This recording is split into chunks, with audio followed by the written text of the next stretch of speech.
ಸ್ಪಷ್ಟ.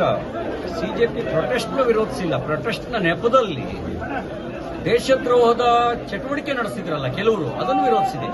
ನಾನು ಚಳವಳಿಯಿಂದ ಬಂದವನು. ನಾವು ಪ್ರತಿಭಟನೆಯನ್ನ ವಿರೋಧಿಸಿಲ್ಲ.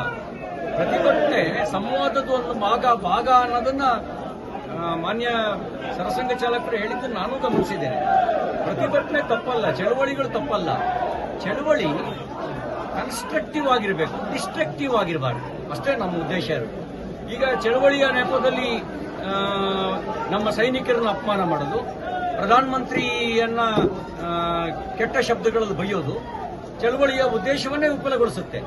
ಅದು ಯಾರು ಶಿಕ್ಷಣ ಕ್ಷೇತ್ರದಲ್ಲಿ ಬದಲಾವಣೆ ಆಗಬೇಕು ಅಂತ ಬಯಸ್ತಾರೋ ಅವ್ರು ಯಾರು ಇಂಥ ಕೆಲಸವನ್ನು ಮಾಡಲ್ಲ. ವಿದ್ಯಾರ್ಥಿಗಳ ಹೆಸರಿನಲ್ಲಿ ಅರಾಜಕತೆಯನ್ನು ಹುಟ್ಟಾಕಬೇಕು ಅನ್ನುವಂಥ ಸಂಚು ನಡೆಸಿದಂತ ಕೆಲವು ಜನ ಅಲ್ಲಿ ಸೇರ್ಕೊಂಡು ಆ ಕೆಲಸ ಮಾಡಿದ್ದಾರೆ. ಹಾಗಾಗಿ ಚಳವಳಿ ಬೇರೆ, ಚಳವಳಿಯ ನೆಪದಲ್ಲಿ ಅರಾಜಕತೆ ಹುಟ್ಟಾಕೋದು ಬೇರೆ.